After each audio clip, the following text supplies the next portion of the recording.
Olá, bom dia. Estamos começando mais um programa Escola Sabatina Interativa. É um prazer imenso ter você conosco, você permitindo a gente entrar na sua casa mais uma vez para estudarmos a Palavra de Deus. Você pode entrar em contato conosco pelo facebook.com/ESI Curitiba. Também você que não adquiriu a lição e quer adquirir gratuitamente, você pode ver pelo site www.cpb.com.br. Os meus convidados de hoje são Mônica Pellini, Daniel Freitas e o pastor Rodrigo Rodrigues. O tema da lição, o chamado profético de Jeremias. E nada melhor do que começarmos o nosso estudo com uma oração. Eu queria pedir aí ao Daniel Freitas que orasse por nós. Vamos orar? Paizinho querido, obrigado, bom Deus, por mais uma oportunidade de abrirmos a Tua Palavra. Não somos dignos de falarmos o Teu nome, Senhor, mas pela graça de Cristo, o Senhor nos unge e nos capacita nesta missão.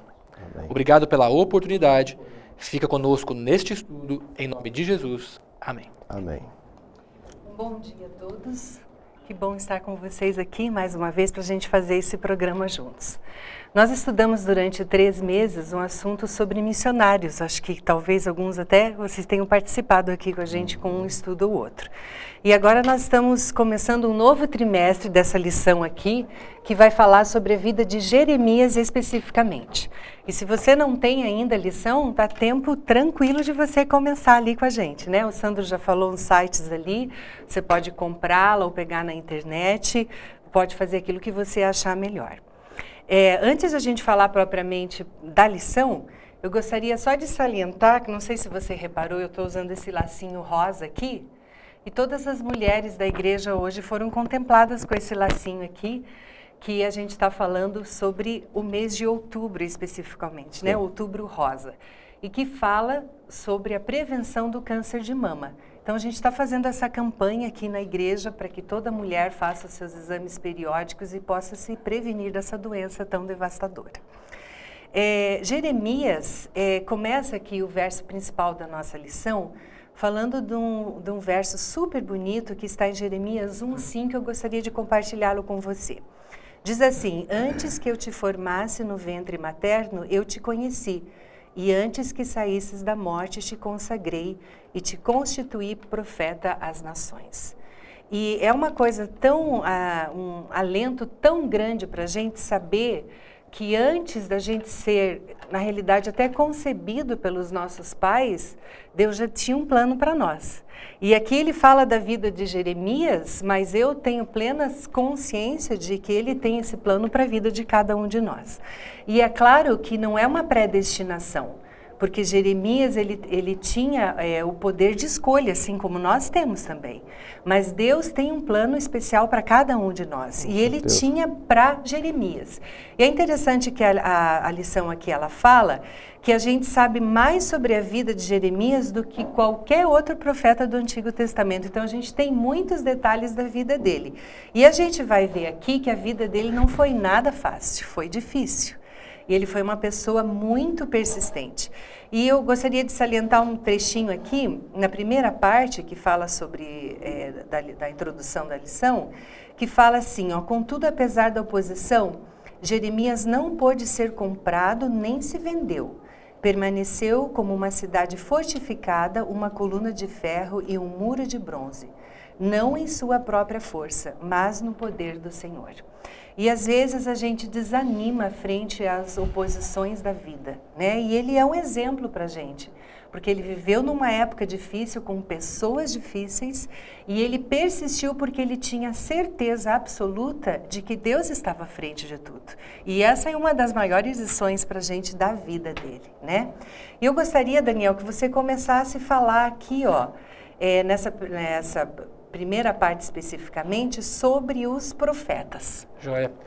Bom, professora, uma bela introdução que a professora fez aqui do tema de Jeremias. Nada melhor que a gente começar falando quem são os profetas. É comum você falar de profeta num ambiente eclesiástico, numa igreja. Mas lá fora, se você for conversar com pessoas e falar que você ouviu falar de um profeta, que tal igreja tem profeta, profetiza, vai soar estranho no mundo moderno. No mundo contemporâneo, eu usar a expressão profeta, ela soa estranho. Parece como um vidente, alguma pessoa que tem um poder sobrenatural. Mas a palavra bíblica para profeta, a mais utilizada é nabi, Essa palavra, para o hebreu, para o judeu, ela não tinha um diferencial como tem para nós hoje. Essa questão de... diferencial tinha, claro, mas não tinha esse apelo que tem hoje para algo sobrenatural necessariamente. O profeta nada mais era do que um porta-voz de Deus.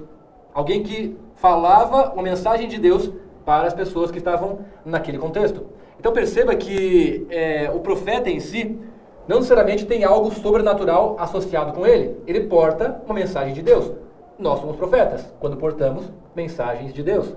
O pastor é um profeta, um músico pode ser um profeta, qualquer um, nessa expressão, no pensamento bíblico, pode ser um profeta, alguém que fala com o porta-voz de Deus. Eu gosto da expressão que é usada lá em Êxodo, né? Quando Moisés diz para Deus que não sabe falar. E aí Deus fala assim, olha, Moisés, vai ser o seguinte então, você vai ser, na verdade, você vai ser Deus para o povo e Arão vai ser o profeta. Ele fala bem assim para Moisés, lá no comecinho de Êxodo. Então você vai ser Deus, vai falar para Arão, e Arão vai levar a mensagem. Ele vai ser o profeta. Então, ao estudarmos os livros dos profetas, estamos estudando pessoas que se deixaram guiar por Deus, portando uma mensagem dele, tal qual nós. Quando permitimos que Deus opere em nossa vida, o fazemos. Então você vê, a origem da palavra profeta, essa origem associada a Nabi, alguém que recebe uma mensagem, alguém que trata de uma mensagem de Deus. A função dele, trazendo uma mensagem muitas vezes desafiadora, como era o caso de Jeremias, pelo contexto dele. Nós vamos estudar bem um pouquinho só nessa lição, mas mais nas próximas lições vamos falar um pouquinho mais. Né? E os meios que ele recebe a mensagem também são relevantes. Um profeta, de fato, pode receber uma mensagem por um meio até sobrenatural, vindo da parte de Deus. Pode receber por um meio de um sonho, um meio de uma visão que ele tenha, ou pela própria palavra, quando ele a interpreta, para que ele possa portar esta mensagem e levar para algum lugar. Tem a questão da aceitação, né? Geralmente um portador de uma mensagem, ele não é bem aceito quando a mensagem toca em pontos específicos da nossa vida. Eu às vezes não gosto quando minha mãe ou alguém vinha repreender, ou vem repreender falando assim, olha, não faz isso, não faz aquilo, a gente às vezes não gosta. No contexto bíblico era a mesma coisa, porque as mensagens que eles tinham que falar, as mensagens que Jeremias portava, no caso específico, eram mensagens difíceis para um ser humano carregar, ainda mais levando para o seu próprio povo, para aqueles que eram a sua família. Você chegar à sua casa e dizer, olha, isso não está correto diante de Deus. Ao mesmo tempo que é difícil, ao mesmo tempo que é complicado para você intimamente, é difícil para a pessoa que recebe. Por isso eu tenho uma restrição, e eu já disse isso uma outra vez aqui, nós às vezes colocamos para as pessoas, né pastor? Colocamos para as pessoas assim, não, você tem que falar a mensagem, tem que repreender, chamar o pecado pelo nome, mas tome cuidado, seja cauteloso. Nós temos pessoas que são chamadas por Deus especificamente para isso, mas não se coloque às vezes numa posição que Deus não te colocou. Então tome cuidado com isso. Nós temos mensagens, nós portamos mensagens, especificamente agora, no fim dos tempos, temos como profetas, como mensageiros de Deus, que levar a mensagem ao mundo. Contudo, escute o que Deus quer falar para você, assim como Jeremias escutou. É interessante aqui que o nosso guia aqui, ele fala sobre a origem de Jeremias, né? Os familiares dele, como ele era uma pessoa preparada. Né, pastor? Você podia falar para nós sobre isso? Ok. Eu apenas complementaria dizendo que, além de dizer, no caso, a mensagem de Deus, é necessário dizê-la também pelo Espírito de Deus, né? A mensagem sem o Espírito, destituída do Espírito, ou no Espírito contrário a Deus, ela trai, né, o seu objetivo. Quanto aos antecedentes de Jeremias, não dá para comprovar que Jeremias teve alguma relação com o sacerdote Abiatar, mas a cidade, né, Anatote, é uma cidade comum dos dois. Jeremias participou de três reis, na verdade 4, mas durou apenas 3 meses, praticamente não conta. Ele começa o seu ministério no 13º ano do rei Josias. Josias reinou por 31 anos, então ele pegou uma boa parte do reinado de Josias. Depois de Josias ele pegou 11 anos de Jeoaquim, e depois o sucessor de Jeoaquim, mais 11 anos. Então, cada um desses reis teve um final mais ou menos complexo, né? Josias morre em batalha, Joaquim e os seus sucessores tiveram problema com o rei da Babilônia. Então Jeremias tinha mensagem para esses reis, né, enfim, e para a liderança de Israel. Então Jeremias começa o seu ministério no início do reinado de Josias e termina, de acordo com o livro, no 5º mês. A última informação que temos vai até o 5º mês do exílio babilônico. Isso é então ele surge, trabalha e termina num período de mais ou menos 40 anos. Você pegar quanto tempo reinou Josias, tal, Joaquim e os seus sucessores, você tem 40 anos de ministério de Josias. E ele tem... Então, provavelmente, Jeremias ali começa, né, o ano que ele... Nós não sabemos exatamente a idade, mas quando ele recebe a mensagem, ele diz, eu não passo de uma criança, né? Ele se vê como muito jovem para a missão. Então, provavelmente fosse um jovem mesmo, né? Por volta de mais ou menos 526, por ali, né? Que coincide mais ou menos com o 13º ano de Josias. Então, ele surge nesse período, num ambiente histórico, a princípio, os reinados em torno da Babilônia estavam, digamos assim, a Babilônia e o Egito estavam em conflito e Jerusalém vivia um certo tempo de paz, mas duraria pouco tempo. E nesse pouco tempo de paz era que o povo tinha, né, para se decidir como reagir à palavra do profeta. E como eles reagissem a essa palavra, dali a algum tempo então viria as consequências. E aqui, depois que fala sobre a origem dele, também menciona aqui como é que ele foi chamado por Deus, né, Daniel? Como é que isso aconteceu? Você observa que essa é outra palavra polêmica, né? Porque você vê, ouve profeta, você já fica assim, profeta, nossa, mas ele é um profeta do Senhor? Eu já expliquei no comecinho, então que profeta é apenas um mensageiro do Senhor. O chamado também, o pastor Dailson gosta de falar, né? Não é quando cai um raio na tua frente, abre-se um buraco, cada um recebe o chamado de uma forma. Talvez o pastor possa até contar a experiência do caso dele, mas eu e você como leigos, não como sacerdotes da causa, como pastor, nós também recebemos chamados, e com Jeremias, no contexto dele, o chamado sim dele foi sobrenatural, porque, como o pastor colocou, ele provavelmente descendia ou vinha de uma família de sacerdotes. Então, ele já tinha uma comunhão tal com Deus. E a professora Mônica colocou no início, né, a respeito da presciência divina. Perceba você, abra aí a sua Bíblia no livro de Jeremias, no capítulo 1, que é o inicial, ou seja, nós estamos contextualizando para você o livro, porque nós vamos passar o trimestre inteiro estudando as palavras de Jeremias. Então, nós estamos contextualizando para você. O primeiro capítulo de Jeremias, ele deixa claro para nós como é que se deu o tempo em que se deu e como é que se deu esse chamado. No verso 4, o profeta é claro em dizer, a palavra do Senhor veio a mim. Isso é uma espécie de revelação. Deus, ele é um Deus que transcende. Ele não é um Deus que eu toco nele, ele transcende. Ele está um outro nível. Para ele transcender, para eu enxergá-lo, ele tem que se revelar. Então, para se revelar, de alguma forma ele se mostra pela natureza, pela pessoa de Cristo e aqui pela palavra. Ele chegou para Jeremias e se revelou. A palavra de Deus veio para ele e disse para Jeremias, verso 5, antes de formá-lo no ventre, eu o escolhi. Antes de você nascer, eu o separei. E o designei profeta às nações. Me desculpem os colegas aqui, os meus amigos, mas para mim esse é o centro da lição. O centro dessa lição, dessa semana, está nesse verso aqui. Que é Deus falando para Jeremias, eu o chamei, eu o escolhi. Então, esse chamado é feito para todos aqueles que conhecem a Deus.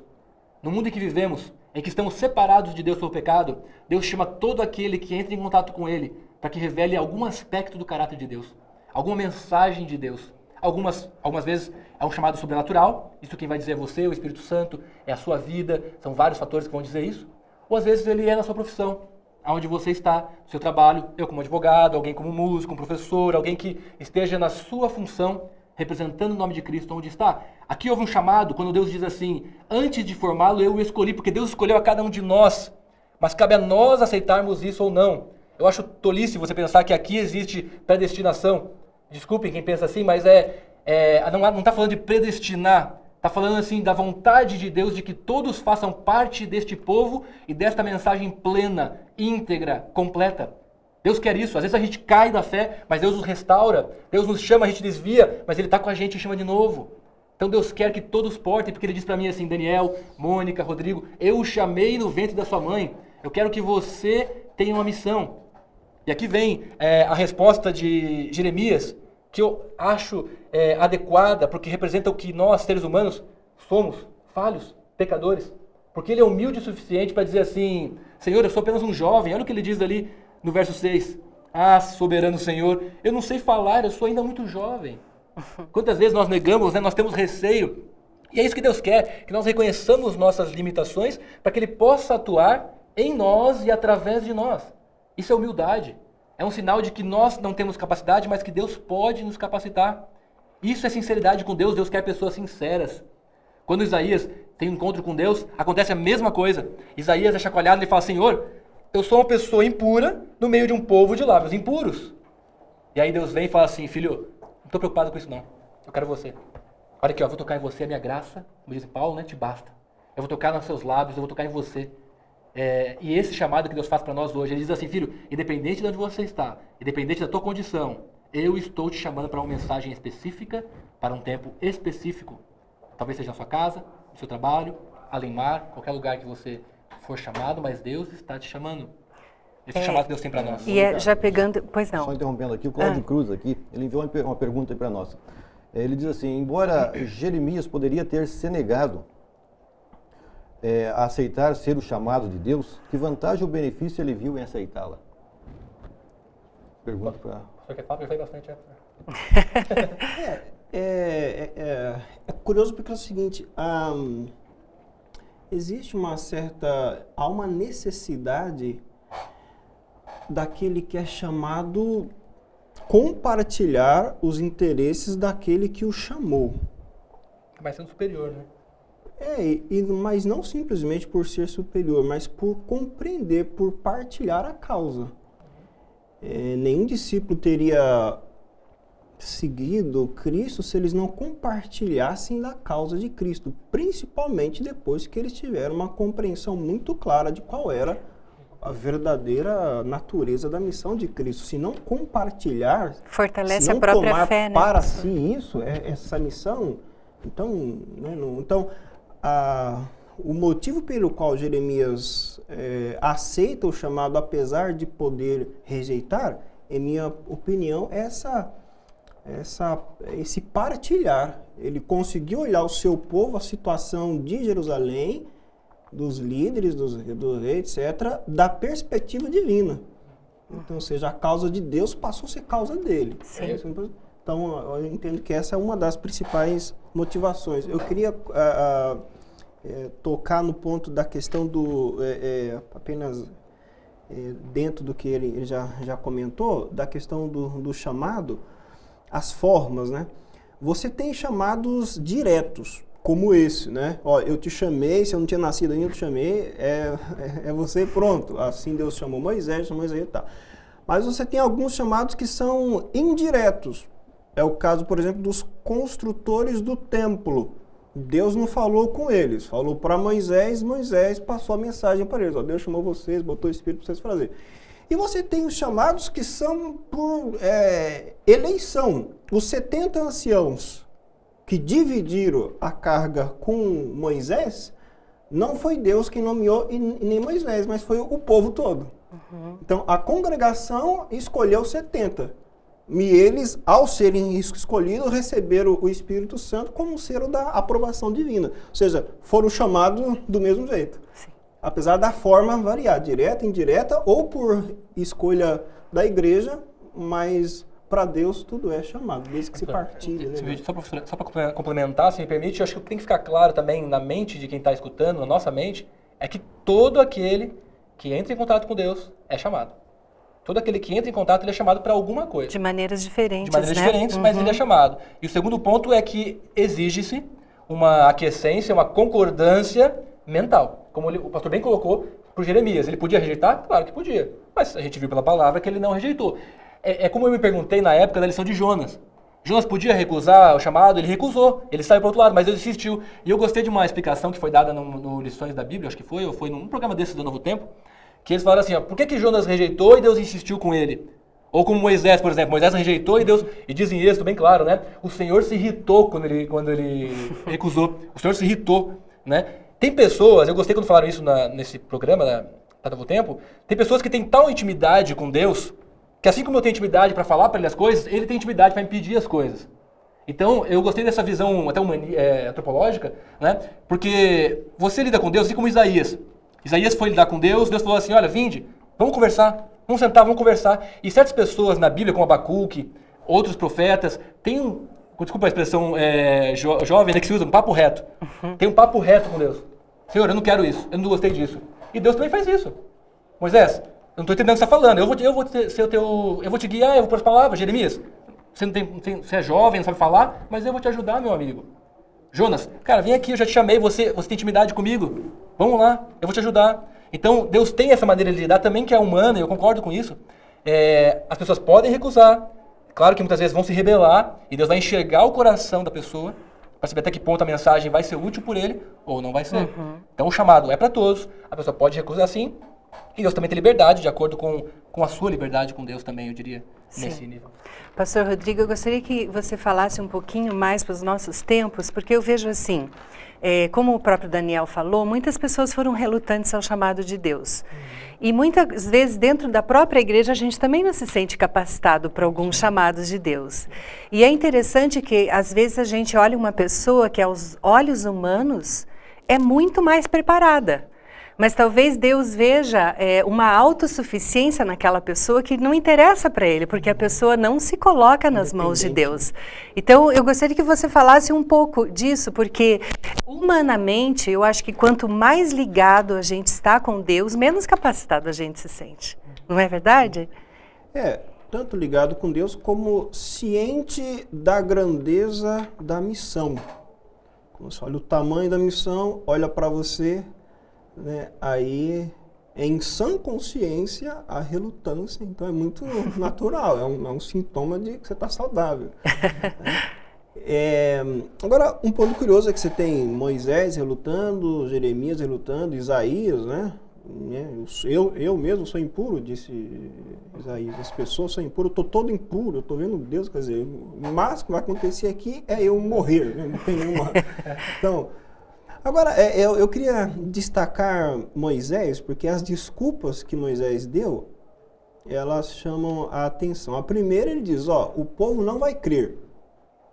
Você tem que entender que Moisés passou 40 anos, ele conheceu o povo, ele sabia a dureza do povo. Então, quando ele falou, eles não vão crer, ele sabe do que ele está falando.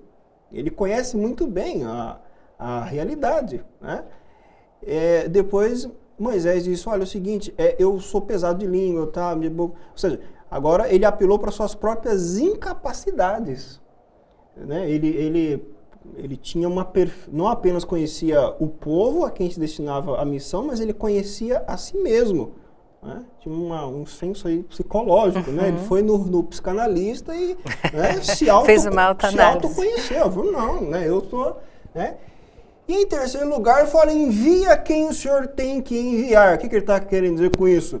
O senhor tem gente muito melhor, muito mais hábil. Não é eu, o senhor errou, o senhor me confundiu. Não sou eu. Quem o senhor tem que enviar é outra pessoa. Então são três objeções muito atuais, né? A gente já usou uma delas, né? Em algum momento. Você já se deparou com pessoas que... você sabe que ele não vai crer, que não vai adiantar, já teve noção da suas próprias deficiências, ou, como você mesmo comentou, temos na cabeça gente melhor para fazer. Né? A resposta de Deus, contudo, tanto para Moisés,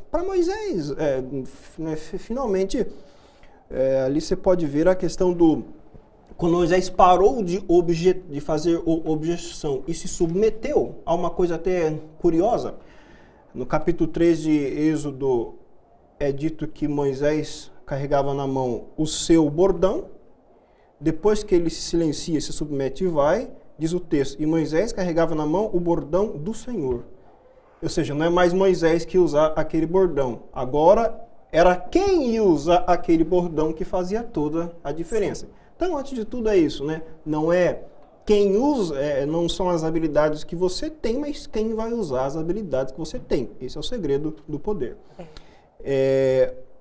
No caso de Jeremias especificamente, é curioso o texto quando diz que o Senhor tocou na boca de Jeremias. E isso é muito curioso porque a missão de Jeremias tinha que ver com falar tudo aquilo que o Senhor dissesse.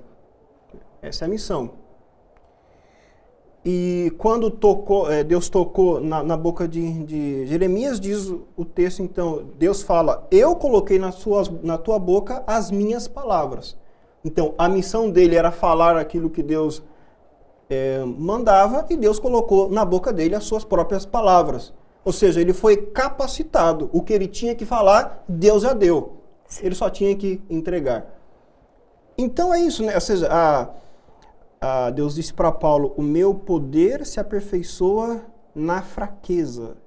Ou seja, quanto mais frágil se sente o elemento humano, a tendência é que ele dependa muito mais. Deus pode atuar através dele, né? Verdade. Então, Mônica, só confirmando aqui a participação aí, Michael Carneiro, Marcelo Frank, que estão aí confirmando a audiência, o Francisco lá da Santa Cândida, também o irmão Antônio Nogueira e o Esteve Fernandes Alves. E alguém aqui pediu para mim repetir aí onde pega a lição. É no site www.cpb.com.br. E você pode enviar a sua pergunta ainda para nós pelo facebook.com/ESI Curitiba. Muito bem. E para encerrar os tópicos aqui, dessa nossa primeira parte sobre Jeremias, ele fala sobre uma coisa interessante, né, Daniel? A vara de amendoeira. Ali acontece então o chamado, né? Acontece o chamado de Jeremias e Deus já dá uma visão para ele. Já vem, acho que talvez como referendando, né, pastor? Como foi com Moisés ali, jogar o cajado, né, o bordão no chão. Deus já dá uma mensagem para ele. Aí no verso 11 em diante do capítulo 1, Deus já começa dando uma visão de uma vara de amendoeira. Eu confesso para vocês que eu nunca vi uma amendoeira. No alto dos meus 32 anos, eu nunca vi uma amendoeira. Mas eu procurei na internet. Eu procurei na internet. Eu até ia colocar a imagem para vocês verem aí, mas não tive tempo, esqueci de passar para ser colocado na internet aí.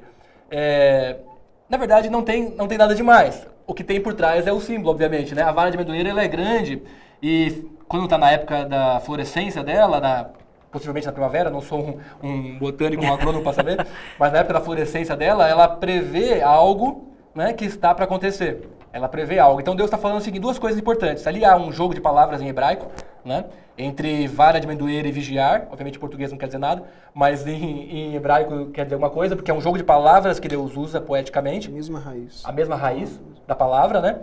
Então há muito mais um contexto para o hebreu, né, para o hebraico. Né? Que a vara de amendoeira significa que Deus vai vigiar. Por quê? Porque Deus está confirmando o chamado que fez a Jeremias. Ele está falando assim no verso 11. Jeremias, o que você está vendo? Aí ele fala, Senhor, eu estou vendo uma vara de amendoeira. Aí Deus fala, pois bem, eu vou vigiar para que a minha palavra se cumpra. Ou seja, a mensagem que eu estou te dando é verídica. Ela vai se cumprir. Como essa vara de amendoeira, que é uma árvore bonita, que eu vi nas fotos pelo menos, ela é uma árvore frondosa, assim. Então, como essa vara te protege e te cobre, eu vou proteger e vou vigiar o povo. Eu vou cumprir a palavra que eu dei para o povo no tempo certo. Então a questão da vara de amendoeira também, para mim, está associada a essa questão da florescência na época certa. Porque o tempo de Jeremias era um tempo oportuno para uma pregação.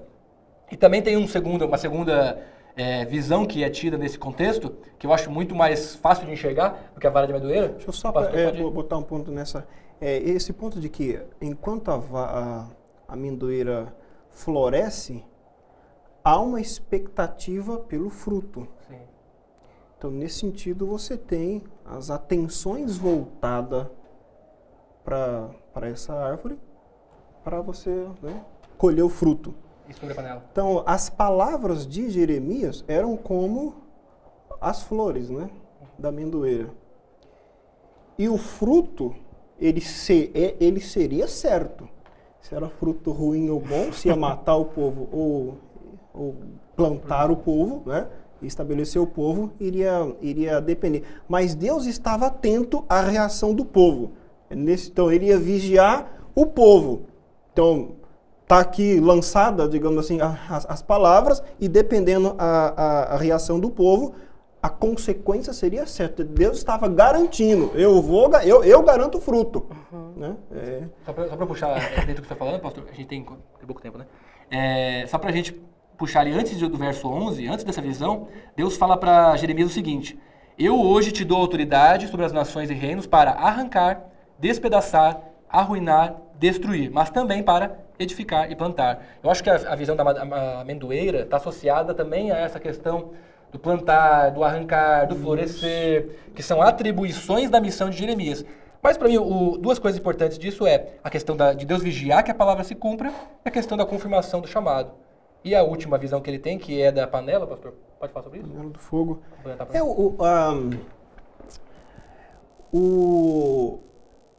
O reino de Babilônia, ele ficava a leste de Jerusalém, mas o caminho usado para atacar Jerusalém era o caminho do norte.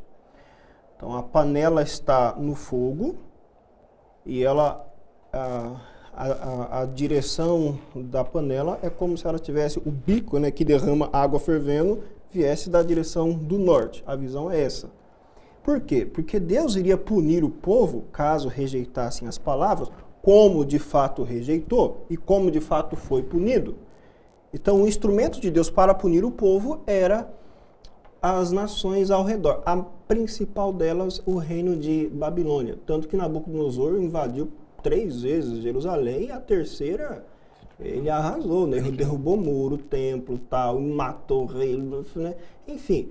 Então, ele só estava antecipando. Do norte viria a punição, ou seja, do reino que se movimentaria pelo norte, Deus iria punir o povo. Então a panela já estava quente, ou seja, o reino já estava preparado para atacar, só estava aguardando qual seria a reação do povo, mas já estava, né, prontinho. E de fato, quando Nabucodonosor chegou, ele mostrou que ele realmente estava pronto. Era uma panela fervendo que derramou e causou grande destruição, né? Foi sem dúvida a maior catástrofe sofrida pelo povo de Israel no Antigo Testamento. Só para complementar, talvez seja a nossa última participação, a professora Mônica vai dizer, a gente vai falar muito, fala muito que Jeremias é o profeta triste, né? O profeta das lamentações, chorão, não é? Mas, gente, sempre que vocês lerem um texto dos profetas clássicos, né? Como se diz, Jeremias, Ezequiel, Isaías, vocês sempre vão ver a mão de Deus e a graça de Deus estendida sobre o povo.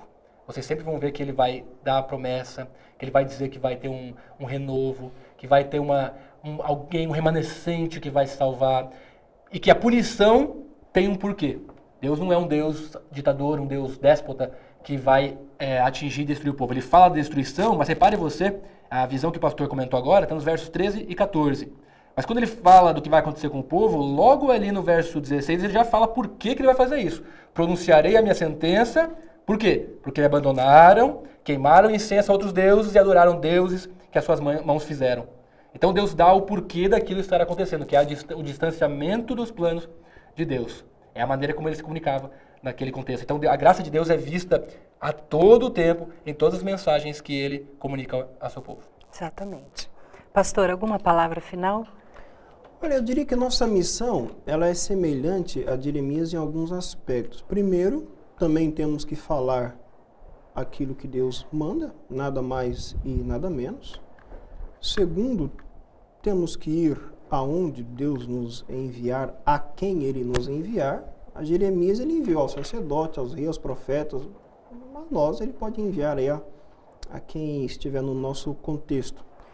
Em terceiro, a semelhança de Jeremias, nós precisamos de capacitação, né, que Deus coloca na nossa boca. Lembrando que para cada um adventista do sétimo dia, existem pelo menos 388,8 milhões de pessoas que não são adventistas do sétimo dia no planeta. Então, nossa missão hoje, então somos 18 milhões, 7 bilhões de seres humanos. Cada um de nós, nossa missão seria pelo menos 388 milhões. Né? Dá para dizer como Jeremias, num passo de uma criança para essa missão. Precisamos do poder de Deus. É verdade. Eu acho que basicamente tudo foi dito aqui nessa lição. Eu só gostaria de enfatizar uma coisa muito interessante aqui que fala, bem no comecinho, que fala assim, ó, a seu próprio modo, Jeremias prefigurou o que Jesus enfrentaria centenas de anos mais tarde, naquele mesmo país. Então, com certeza, ele não sofreu tanto quanto Jesus sofreu, né? Mas eu vejo assim, só o céu vai revelar os frutos do que Jeremias fez. Assim como a gente vê quantos cristãos hoje em dia, quantas pessoas aceitando a Cristo, mesmo ele sendo morto do jeito que ele foi, né? Que parecia que a missão dele tinha sido em vão, e a gente vê hoje em dia que não foi nada em vão, né? Porque o amor de Cristo está aí transformando a vida das pessoas até hoje. E que fique essa lição para nós. Às vezes aquilo que a gente faz, pode ser que a gente não veja os frutos na hora. Puxa, o que eu estou fazendo não está adiantando de nada, né? Não está mudando a vida de ninguém. Mas o Espírito de Deus, ele vai nos usar. E talvez algum dia a gente venha saber o que as nossas atitudes, as nossas ações, a nossa perseverança trouxe para a vida das pessoas. Então, que a gente não faça o trabalho de Deus pensando em glórias nessa terra, né? Que a gente faça simplesmente porque Deus está nos pedindo. E os frutos a gente vai conhecer um dia. Com certeza. Então, vamos encerrar a nossa lição. Pastor, por favor, nos despeça com uma oração. Senhor Deus, nós te agradecemos pelo privilégio de sermos teus filhos. Também te agradecemos porque o Senhor, de alguma forma, nos chamou a cada um de nós para uma missão, para o teu trabalho. Suplicamos sobre cada um de nós, porém, o teu poder, o teu espírito, a tua capacitação, que de fato os teus planos, aquilo que o Senhor idealizou para nós, se cumpra na nossa vida e na vida de todos aqueles a quem o Senhor nos enviar. Suplicamos isso em nome de Jesus. Amém. Amém, Senhor. Estamos chegando ao final de mais um programa da Escola Sabatina Interativa. Quero que você tenha uma boa semana. Só agradecendo aqui a participação aí do José Roberto ali de Santa Catarina, o Gilmar e o Jonathan, acho que é Boqueirão, e a Lívia, que mandou um abraço para mim aqui. Obrigado, filha. E quero desejar você uma feliz semana. Avisar você que os nossos horários de culto, aos sábados às 9 horas da manhã, os domingos e quartas às 7h30 da noite. Obrigado pela sua audiência. Até semana que vem, se Deus quiser.